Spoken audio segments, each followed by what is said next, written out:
Hi, welcome to the 25th episode of Startups Right. Today, my guest is Edward Keelan. He's a partner at Octopus Ventures. Welcome, Edward. Hi there. Thanks for having us. No, it's an honor to have you on. Thank you so much for making time for this.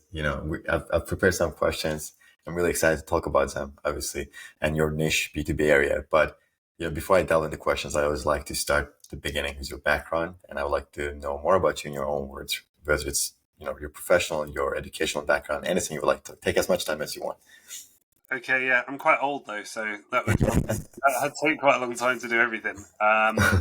So professionally, I am a partner with the venture capital firm Octopus Ventures. We're one of the most active venture capital firms in Europe, and I'm a partner of a fund that is about $500 million in size, investing purely into growth stage B2B software, mainly across Europe and Australasia. And then, academically and before all that, I did a master's at Side Business School, which is Oxford University. And before that, I kind of worked at Rolls-Royce for a while, worked up in the startup world for a while. So had lots of different jobs and careers. Got it. And as you mentioned, you've been at Octopus Ventures, and you've been at Octopus for a while now. So I'm curious, how does that begin, and what drew you to the world of venture capital in the first place? So my a few questions there. That like what interests me in venture capital is that my parents were entrepreneurs. So both my parents were entrepreneurs. So I'd always kind of grown up around small business, and I just find small business fascinating. The idea that you come up with a kind of idea in a coffee shop, and then before you know it, it's employing people, it's producing products, it's selling. You got customers, people, you got stakeholders. And so that idea on a coffee mat or a beer mat or whatever it sort of is all of a sudden this kind of organism of its own that's kind of living and breathing, and people are meeting each other at work and friends are being made, and it's just I find that whole kind of way that companies grow just fascinating. So sort of growing companies had always just been something that really sort of interested me. And but then my first job was at Rolls-Royce, which is this like huge engineering company, because I was kind of like curious to know like what's it like to be in a big company. And I lasted about a year before I realized this is definitely not for me, and that I want to be in that growth stage of a company and the kind of more exciting adventurous times. And then a friend talked to me about venture capital. I didn't really know what it was at the time. I was like, it sounded kind of cool, but I didn't really know what it was. And then as soon as I found out more, I was like, yeah, that is what I want to do. And so sort of took a huge career risk and did a bit of an about turn and said, right, I'm going to leave the kind of being a startup operator, and I'm going to try to make my way in venture capital. That was about 16 years ago now. So I've been doing this a while. And yeah, just worked my way up from sort of administrator through to partner and managing the team here. So yeah, it's been a long road, and I've invested in lots of different stuff actually during that time. Did a lot in the kind of renewable area as well, and sports and all this good stuff. But sort of focus for the last 7 years has really been on that kind of that side of the world. I mean, you spent a lot of time investing, and over time the landscape both for startups and VCs have changed. How has your perspective on investing evolved over time that you spent at Octopus, and are there any factors that become significantly more or less important? How have things changed? I mean, things change all of the time, I would say. I think so. If you're interested in VC, I'd say one of the key things about investing in VC that people don't necessarily realize is that actually finding good companies is really difficult. You sort of think you're going to be there sat with a big bunch of money and deciding where to allocate capital, but actually the truth is, to find great companies is really hard. And part of the bigger part of the skill is probably less in the decision making and more in your ability to find those opportunities. So I think that has definitely changed. My mindset from when I started was it was all about just lots of people coming to you and spotting the good deals. And as time's gone on, I've realized it's more about actually going out, burning the shoe leather, doing things like your podcast and seeing if you can uncover sort of like cool hidden gems that nobody else has spotted. And that plays a much bigger part of it. Got it. And how do you go about that? Like how do you look for the founders that you think will change the game? What's your Yeah, we have philosophy? the way that I think about it is in sort of different pillars. I'd love to say there's this kind of like one way to originate. Like there's Hmm. one way to find deals, and that's the killer way. But the truth is that you have to kind of do everything. Like you have to go out directly. You have to keep your eye on the press. And I mean, what I would say is that when you see in like TechCrunch or Sifted or any of the big kind of like VC type press, by the time you've seen the article, the opportunities passed you by. But you have to keep your ear to the ground of what's going on and what founders are exciting and who you might talk to. So you have to do quite a lot of that, and then look at sort of directly approaching them. You have to talk to advisors, you have to talk to accelerators and incubators, have to turn to events and go to events and try and find there. And then probably in time, the number one way is probably your relationship with other investors. Whether we invest in the sort of growth stage, or what we call the growth stage, or Series A, where you're sort of investing 2 to 10 million in companies that are doing 2 to 10 million in revenues. So we're not at the very early stage of VC, we're kind of slightly further on. And so a lot of the time they may have had either high net worth investors beforehand, or they might have had accelerators, they might have had pre-Series A sort of stuff. So we will spend a lot of time with those sorts of investors and try and share ideas and thoughts and that sort of thing. But it's really hard. It's like, and the old adage of like half your time doing marketing is wasted. I mean, I think like 90% of your time originating is wasted, and it's really hard to know where to put it. But that is, if you can build up a massive amount of deal opportunities, that will make you a much better investor. Got it. Is it becoming harder to find this great founders and this like unicorn opportunity? Because like before, VCs produced companies like Snapchat, Facebook, Ubers, Deliverers, all that. But now with ones, there are a lot of funds out there now that are competing for the same founders. And also there are also a lot of people that are trying to start startups, because startups obviously are, this really hot thing, right? If you make it right, it's gonna be huge. So is it hard to spot and find, even if you spot it, is it hard to like really find this, founders to invest in now? Yeah, it's harder and harder. Definitely. You can see how how it's become more competitive in Europe. Obviously, you've had a lot more US funds and family offices into the space. That all said, it took the VC world has taken a huge correction in the last couple of years, and so I don't know, maybe things are getting a bit easier again. Valuations are getting a little bit more sensible. But we really have seen is the kind of polarization of valuations. So what I mean by that is like, back in, I don't know, back in sort of 2018, 2019, a bad company would be, or an average company would be like 4 times money multiples. A great company might be 6 times money multiples. And then in 21, 22, everything went crazy and everything was like 15 times money multiples. And then now we're in a period where actually the great companies, the really good companies, are still demanding very high valuation, whereas the bad companies just won't get funded, or the average companies won't get funded. So it's an interesting state at the moment. You've got a kind of combination of valuations in a way that we haven't seen historically. So I think that's because there's still a lot of dry powder, still a lot of money to invest, Mm. people investing in Europe, but they only want to go to the premium assets. And so those become expensive and competitive. Got it. And let's talk more about your niche, which is B2B. Well, one, also, how did you end up focusing on B2B? What? Yeah, so we have two funds, like two main funds at Octopus. One invested more generalist in more classical VC kind of style, and they were going at earlier stage. They were like 10 times plus returns. They successfully invested in some really interesting companies in the kind of consumer space. And so our fund was like, okay, we want to have another fund which has a different risk mandate. It's probably not looking for the 10 times returns, is looking for the 3 to 5 times return, and also wants a risk profile that kind of matches that. And so B2B software was just the natural place for us to sit. It has the recurring characteristics. I think it's, when we started on this journey of B2B software about 8 years ago, like a lot of VCs were sort of shifting focus towards it. And now like every new VC seems to be B2B software. So it's again, Okay. much more competitive than it was. But that's where we've honed our expertise, is what I would say as Okay. well now over time.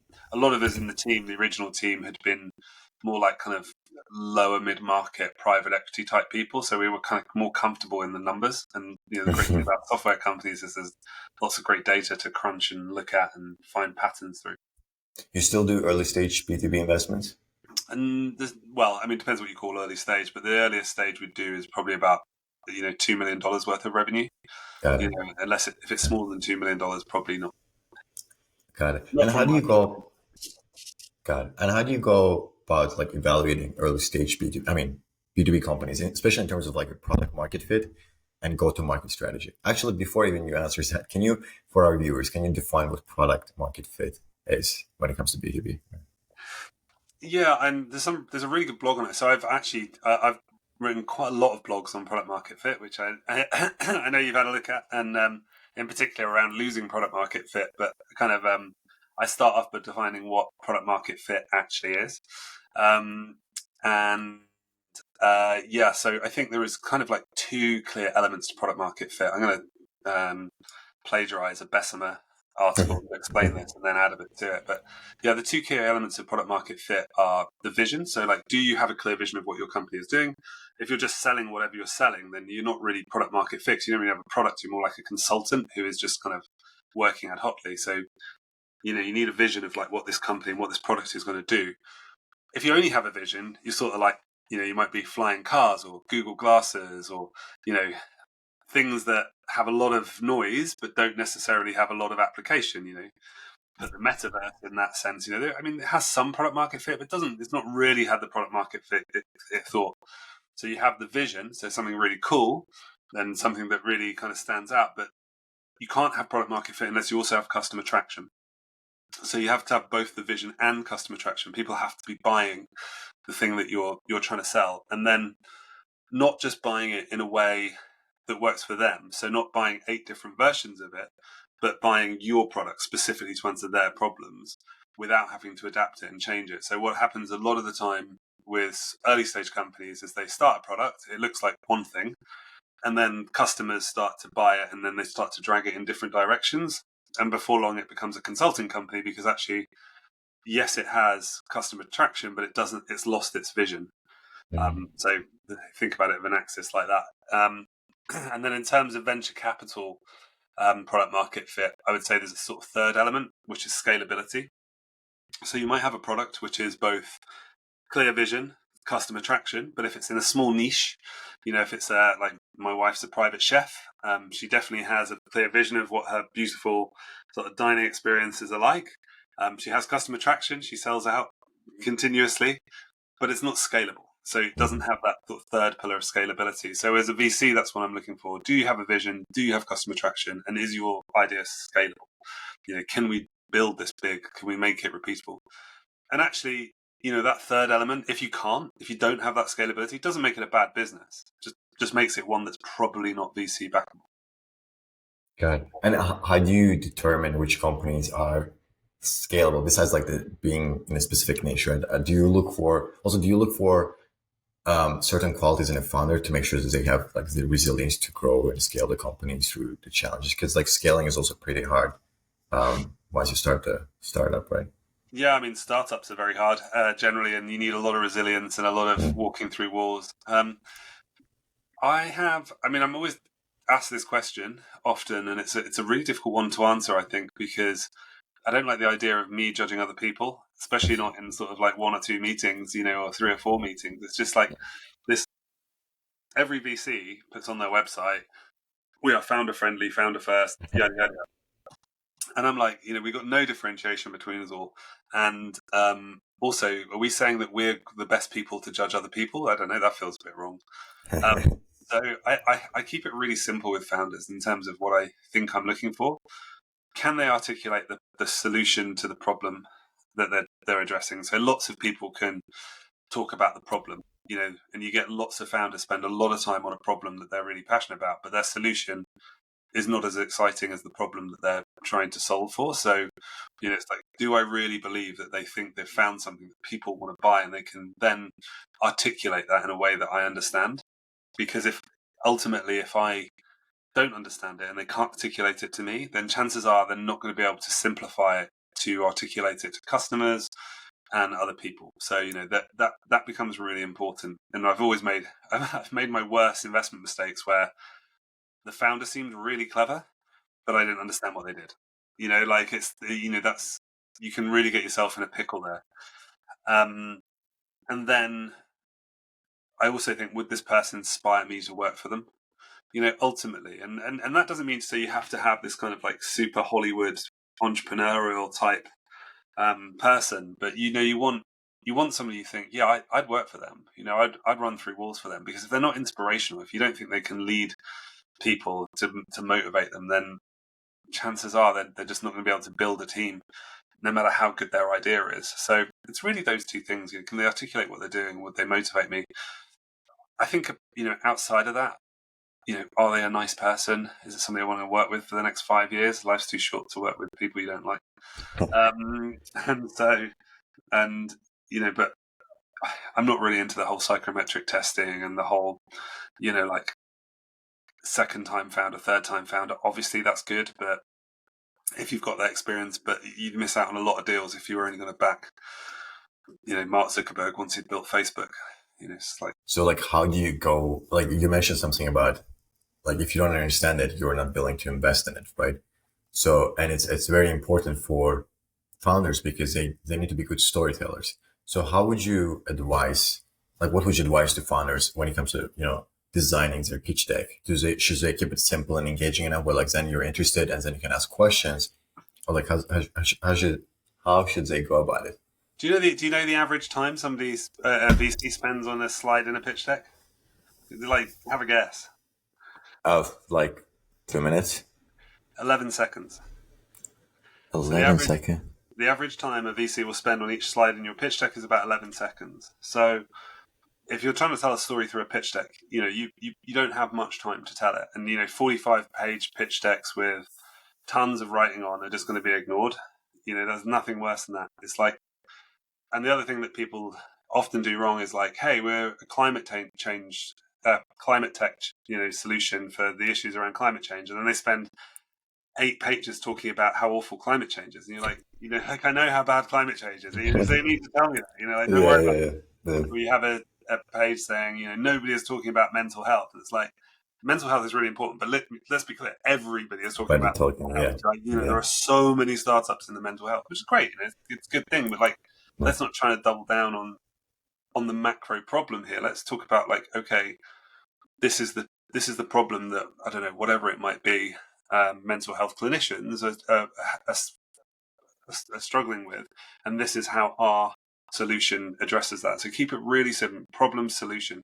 Now imagine trying to explain it to your gran. I think that people get so caught up in the fact that they know the language that they forget that other people don't necessarily know the language, like we're talking about. So I might throw out, oh yeah, it's the ARR and the valuations are 6 times the multiple of this, and the net revenue retention is that. And like, if you don't know my world, this means nothing to you. So you just got to remember that the person reading the deck probably doesn't know your world. So you're going to have to break this right back down to something simple, short and simple.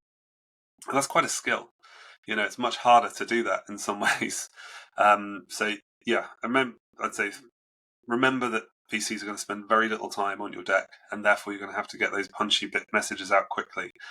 Don't sort of like go long on the macro problem. VCs will have seen that macro problem. They'll understand these kind of big things that are going on in the world, and then really try and home in on the sort of problem solution. When I present, I do various lecturing at business schools and stuff, and when I present the kind of this problem solution, I use the old YouTube deck, because YouTube, the first fundraise for YouTube was like a really plain deck.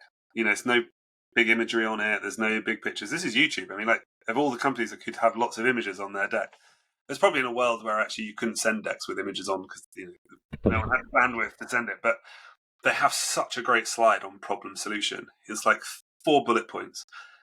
Right now it's impossible to embed videos into websites. Right now that people can't share videos, blah, blah, blah, blah, blah. It's just like 4 very clear problems, and then how YouTube then solves them in 11 seconds on each side, easily gets the message over and is really exciting.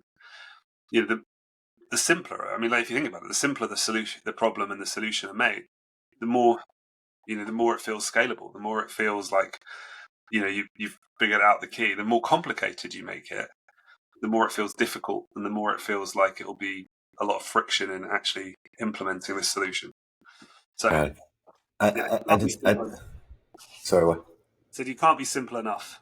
With simple That's features of that's VC. very true. What I'm curious about is that before, things were like before, things like YouTube were very novel solutions, right? And they were, and in a way, it was quite a simple thing. It's just a video sharing platform, but it was very new. But with the increasing amount of tech and with things getting very complex, and now you're adding AI on top of it, can you still like describe complex problems in very simple ways and come up with simple solutions, or do you think like you can still manage to do it even if it's a Yeah, very complex? my cousin Kieran is like, I don't even know what he is. He basically helps drugs move from one stage to the next when they're towards the end of their life cycle. I don't know what it's like. Actually, the role is called, but his whole thing is taking very complex drugs Hmm. and trying to make sure they can be manufactured and trying to make sure that they can go into humans and make sure they get properly approved.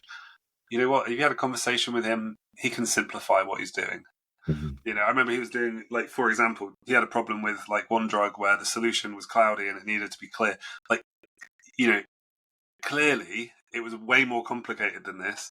But the way he broke it down was like, my job is to make sure that this drug is completely pure and can be manufactured at scale, blah, blah, blah, blah. And like his job is phenomenally complex. But, Hmm. you can break it down simply. You Got can it. break it down. You might miss out some of it. Do you know what I mean? Got it. You might not tell the whole story. No, yeah, But fair. as you get the pain, like where Mm. is the pain that these people are feeling? Mm. I mean, what I would say is that I'm a B2B software investor. I think we have a deep tech team, we have a biotech team. I think that takes a much more specialist kind of investor. That takes somebody that really understands these worlds, and there's probably a language that needs to be understood. And so, we've got quantum computing kind of teams and all this sort of stuff. So I think there are definitely specific kind of deep tech type investments that is Mhm. slightly different. But I'd say even then, I would imagine even then, you still want to be able to So, simplify it. kind of. B2B has always been a very appealing investment area for VCs because, the opportunity, if you strike the right, if you find the right company, the opportunity to get a lot of revenue is really, you can do it fast and you can, generate a lot of revenue. But I'm sure it comes with its unique opportunities and challenges as well, right? Because like for example, B2C is one where like user retention is not as consistent as compared to B2B. So throughout your time, like what if you had to compare? I don't know how much experience you have with B2C, but like if you had to compare them, what unique challenges and opportunities do you see across two of those investments? Ooh, it's a great question. I have done some B2C, so I'm a little bit aware of it, more in the kind of subscription revenue type models rather than like one-off purchases. And like even with subscription B2C, the drop off and churn is so much greater than it is with B2B software companies. Like solid, B2C metrics are, if you're like retaining 30% of the customers you've signed up after a year, then that's like really top decile. Whereas in B2B, you want to be holding on to 90% plus of any revenue you sign up. If you're dropping below that, then there's something wrong with your product, sort of thing. So it's quite different. Um, I'd say with B2C, the big problem is cost of customer acquisition. It's very hard to scale that cost of customer acquisition. You have to spend a lot of money winning new customers. And so you have this kind of like continuously burning money, trying to get to a place where you benefit from the economies of scale. And that's really, really expensive. It's really, really expensive.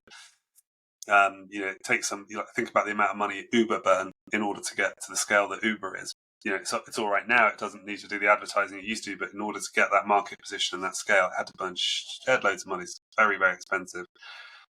With B2B software, it's slightly different. What you find with B2B software is you get a situation whereby actually you can get sort of £2-3 million worth of pretty sticky revenues, and that's not too difficult, but it's then how you scale your go-to-market function. So with B2B software companies, those early adopters might come quite quickly, usually founder-led sales, but then how you then build a professionalized sales team to move it from sort of £3 million worth of revenue, say, to like £30 million. So that in some ways the first bit is much cheaper to get to than B2C, but the next bit is much more complicated. The next bit of scaling from sort of 3 to 30 million is really actually can be quite difficult. A lot of it then comes down to company specifics. Different companies operate in different ways. And the big threat right now with B2B software right now is obviously AI and in-house custom-made software. I mean, it's very hard at this stage to know, like, whether companies will go, hang on a sec, we can just build our own CRM. We'll just point AI and say, like, build our own, mailing app, or will AI actually just code every bit of software and just eat all software? Or actually are people like, well, it's not really a problem, and actually I want a third party to manage it, even if AI could build it for me. I don't really want to have to think about it. We just don't know where that goes. It's just really hard to put a finger on it. And I hear really different versions of it. Some people are like, you'd still end up with a big in-house team of people using AI to develop your software, versus you might as well outsource it and have somebody else do it. What I am sure of is that any B2B software company now that hasn't embedded AI into what they're doing is going to fall behind. So, if you're I don't know, think of something like a medical database type software platform, and you're not embedding AI into transcription and the way in which you meet clients and the way in which your diaries are run, somebody else will be doing that. So the software will become so much more intelligent, and if you're not doing it, then somebody else will. Got it. I actually have some question about AI, which I'm grateful that you touched upon already. But some people are very pessimistic about I've seen on LinkedIn a couple of VCs being like, it's the death of B2B, right? Do you think it's that bad, or do you think it's still you're still gonna have B2B solutions? It's just in a different way. Yeah, I mean, people always like to be contrarian. VCs live on saying something that's contrarian and antagonistic to other VCs. Yeah. So, the truth is, I don't know. It's like, it's the worst thing a VC can admit to, which is like, we just don't know where the world is going. But the truth is, we don't. Like, if you looked at where VCs have put their money over the last few years, it's only 18 months ago that all we talked about was the metaverse, and then before that, there was only 18 months ago that all we talked about was blockchain. And it's like, it just. And then we were all like launching everything on SPACs, and it's like, it just, one trend after the next that I've basically just ignored and gone back to the fundamentals of, is this company solving a problem for people in a way that means that they will pay significantly for it? That's what it boils down to.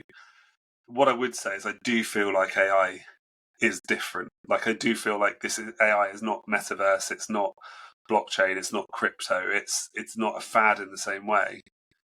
I think that AI is more of a threat if you don't use it. And I think the other thing that I'm definitely worried about with AI is the way in which it's pumping valuations. We're looking at a lot of AI companies, but there's like 4 or 5 different versions of the same thing. They're always using like large language model technology in order to, I don't know, whatever it is, do mail outs in a better way, in a more efficient way. And it's like, but they're all doing pretty much the same thing, but they're all valuing themselves like they've got something unique. And that, I think it's actually the other way around. It's like, it's a bit like the SaaS revolution when everything went to the cloud. It's like, nobody pays more now for cloud. It's because everybody's on the cloud. It's like, so my view is that we need to be careful not to pay up for AI technology, because I think it'll just be part of how everything is built, and it will be part of how everything works.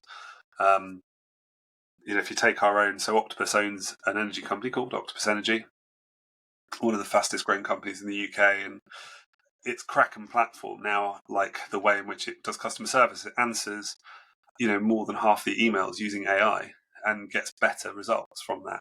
So if you're their management platform for managing energy customers is really embedded that AI. If you're another energy technology provider, and you're saying like, we're not doing that, we're not using AI in order to answer half your customer service emails, to to give you price forecasts, to all of those things that make an energy supply platform, then you're going to be so far behind the curve because everyone else is going to be doing it.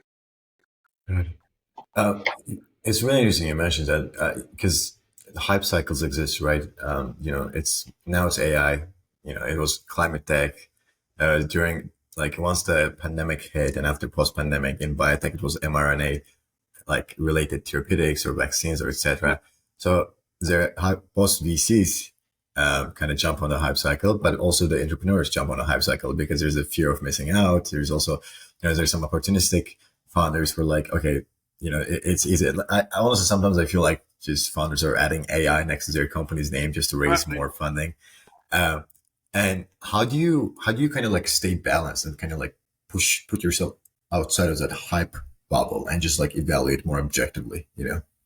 It's very difficult, and I mean, I chuckle. I chuckle to myself when I see the .ai email, web addresses now, because it reminds me I was in Silicon Valley. This ages me somewhat, but I was in Silicon Valley back in 2001. So Oh, .com. just at the end of the first .com bust. Yeah.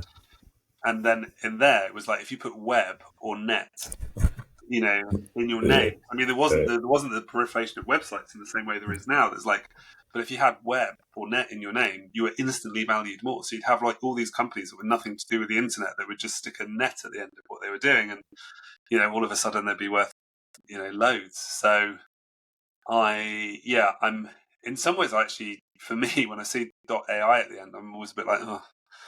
I always make me feel a bit flat because I'm just like, AI is part of the building blocks of your solution to the problem that you're trying to address. It isn't the thing, It's I don't know. We don't. I'm trying to think of a good example, but a book is made of paper. The paper is not the Yeah. thing. The Yeah. paper isn't what we're buying. It's the content Yeah. of the book that we're buying. And I sort of think that AI is the same way. Is like AI is the paper. It's not the content. You need the AI. You need the AI to make the solution, but it is not the solution on its own. And I mean, blockchain was the biggest. I mean, like blockchain was ridiculous. I mean, everybody was taking any problem and saying that the blockchain could answer it, and it was like, that was the biggest hype cycle bandwagon. There was like no need for it. It's like, why does Bitcoin had a very specific reason for needing a blockchain. It wasn't that many other requirements, or there doesn't appear to be. There's probably a load of blockchain investors now telling me I'm talking nonsense, but because I understand it. So when it comes to like scaling those companies, actually, because you already mentioned it, but I want to go back to it really quickly. You've written about companies losing their product market fit, right? And you said as companies grow, they might become more like consulting-y in a way. How should founders approach like maintaining product market fit while they're scaling, while they're growing? So yeah, I'm. It's been this year's pet project is to try and frame losing product market fit, and it comes down to focus, really. I mean, so when you find product market fit, you've got a good vision. People are buying you. You're starting to scale efficiently. Everybody's excited. Everybody's telling you how wonderful you are. Everybody now wants a piece of you. Not necessarily in a negative way. People just want to be part of your success and support your success. And so the founders are being dragged off in all different directions. It's like, what, you do that for, you're doing your software right now for health service. Why don't you do your software for banking? And it's like, I could do. How much are you going to pay me? You're going to pay loads of money to do it for banking. And then you get somebody else that's like, hey, you're doing that really well in the UK. That'd be great in the Middle East. Why don't you just launch in the Middle East? And you're like, that sounds interesting and fun. And you have all these kind of macro factors that are sort of pulling you out from your focus. And the problem with that is is that founders can get distracted by it. And every minute you're not spending on what your core vision is a minute that you could have been spending on your core vision. So if all of a sudden you decide to move from healthcare providers to banks just for this one contract, that they're minutes that you're not using focusing on your healthcare vision. And Mark Randolph, who was the founder of Netflix, in his book, where he talks about the founding of Netflix, talks about this as the Canada problem. And he talks about it as a Canada problem because they had the opportunity to go to Canada and it would increase revenues by 10%. But in Canada, you've got different rules and regulations, you've got different language, you've got a different, way of doing payments and all this. And they decided not to, even though it would increase their revenues by 10% and Netflix would be, have that much more. They were like, it's minutes taken away from what our core focus is, which is subscription revenues in the US, or what was effectively, when they had DVDs through the post, they used to send and return DVDs. That was how Netflix basically built the consumer subscription market. And I think it's a really interesting thing because Mark Randolph keeps referring back to this Canada problem. Like, they could have set up physical stores within supermarkets or physical premises within supermarkets, and they looked like they would be really popular.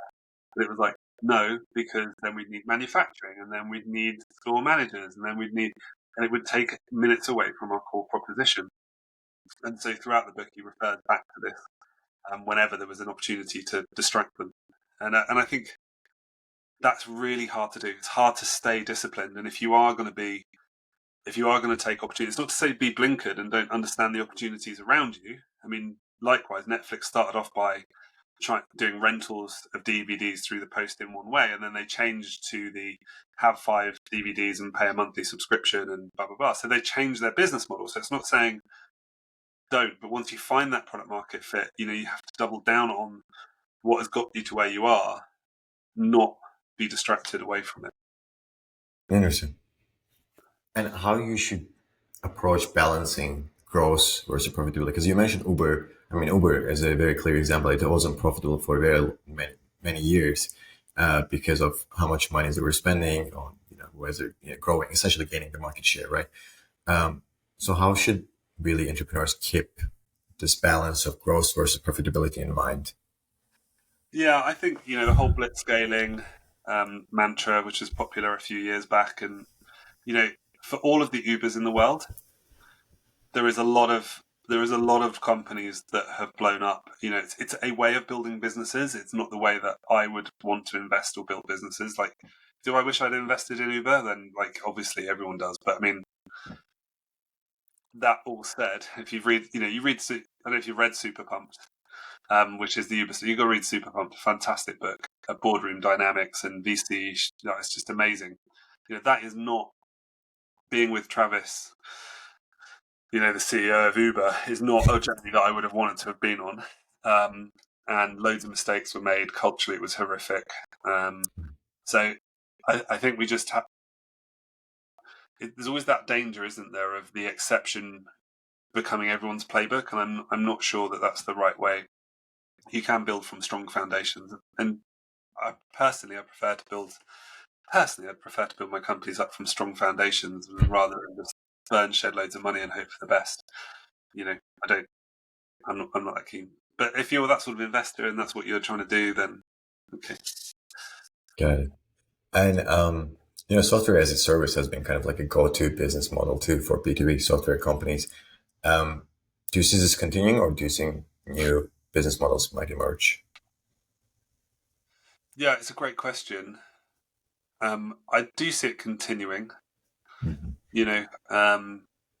I do see it continuing. I think that the big question in my mind is that one that we refer to backwards, which is how much will AI eat software and eat existing software solutions? I'm not convinced yet. I'm not convinced either way. I've seen, some things that AI does are just incredible and, really are changing the way we do stuff. I mean, I was doing, like if you look at Otter AI for minute taking or something like that, it's just so phenomenally good. It's like, it's like, wow, how it's, so like small sets, I think like large language models trying to map out the web, it's just hallucinates all over the place. It never really quite works as well as you'd hope, but like for small data sets, it could work really well.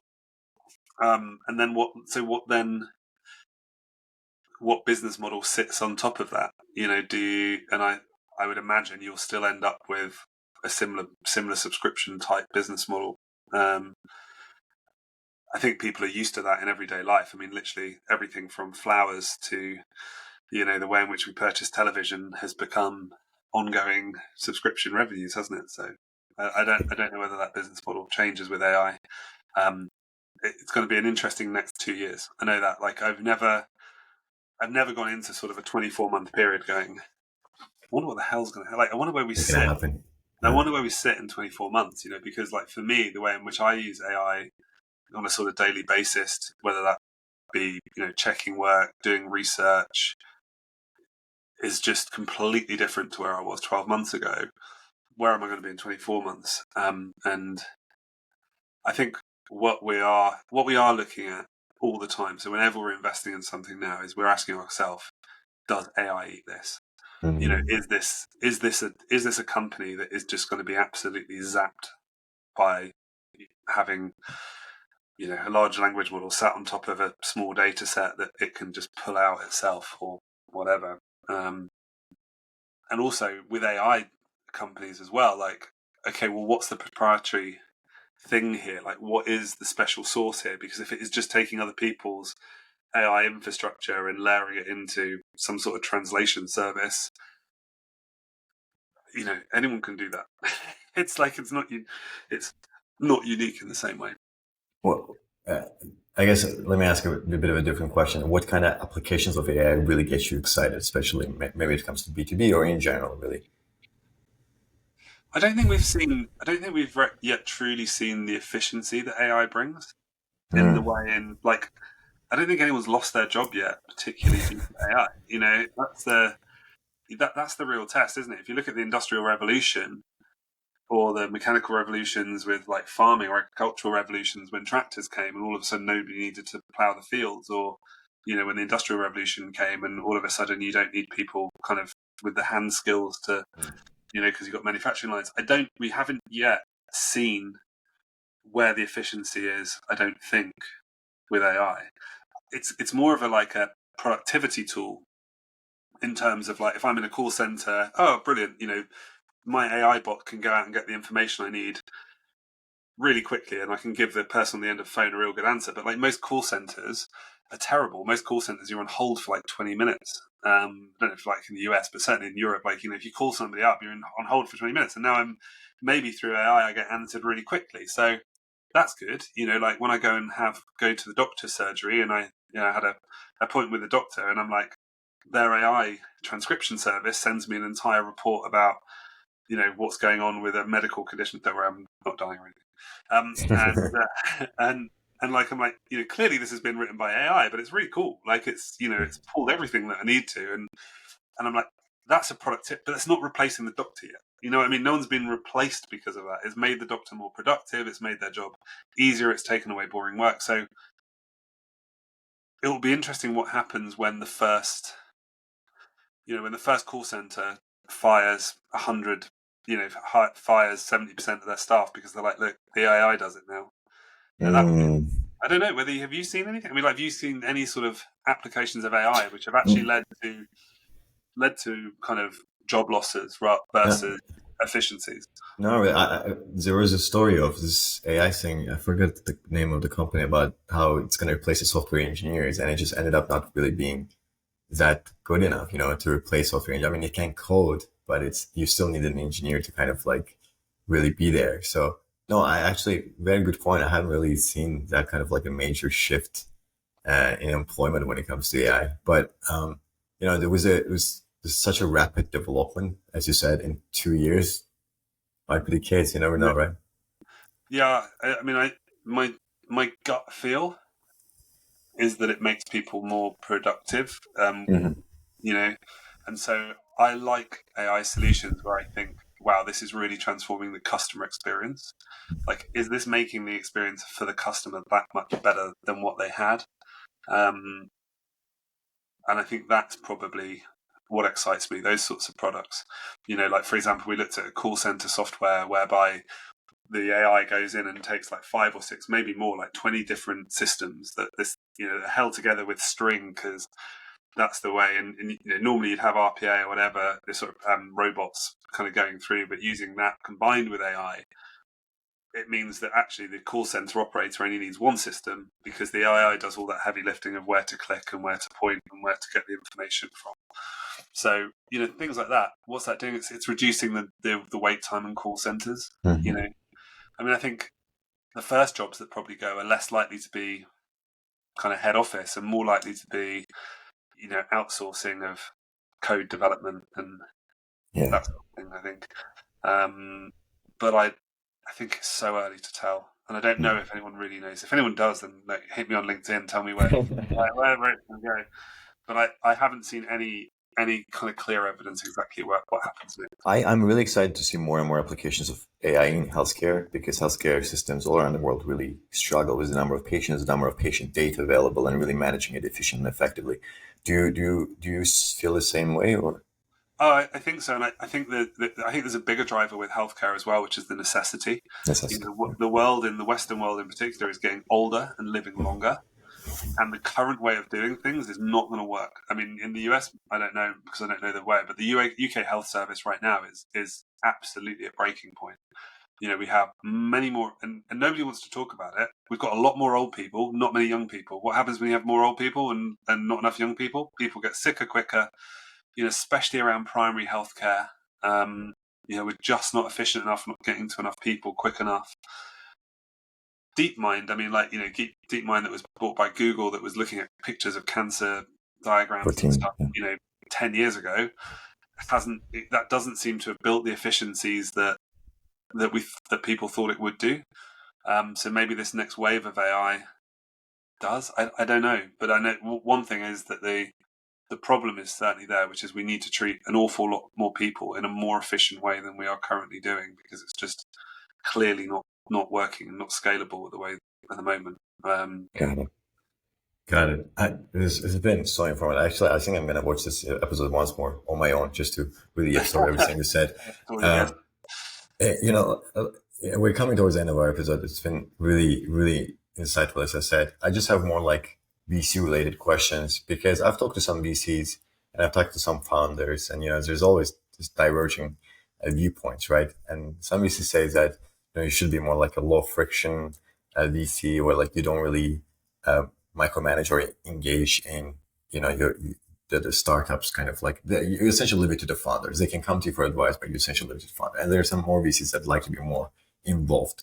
How do you think, like, how venture capitalists should be effectively involved in the value creation post investment?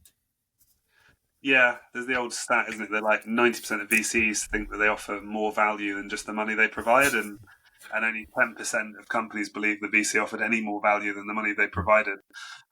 So there's like a massive disconnect between the VC community and the founder community in actually what value they can provide. And I think that needs to be, that you have to be really realistic about that. But it's like, I don't think any founder, I would say also, like, most founders don't want to put the success of their business at the VC's doorstep either. Like, so, that it's like, hang on a sec, the VC didn't build the business. I mean, like, I think VCs have to be really honest about where they can add value. And it's not like, we can't make your business a success. I can't take a founder and I'm not working in it day by day.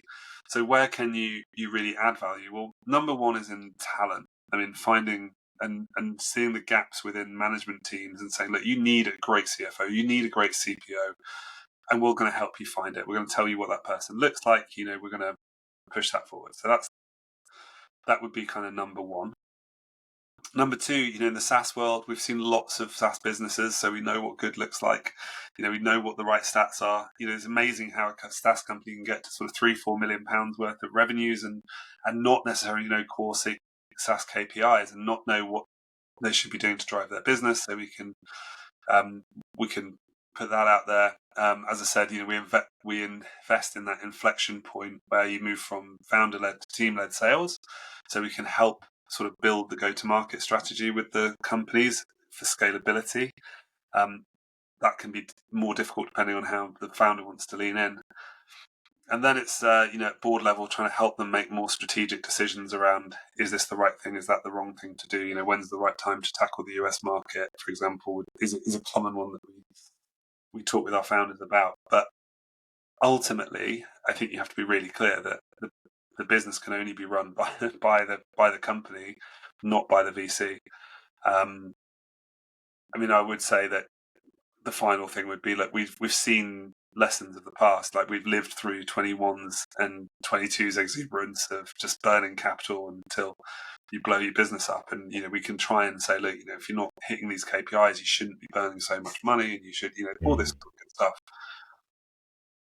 And then whether the founder wants to lean into that, I don't know.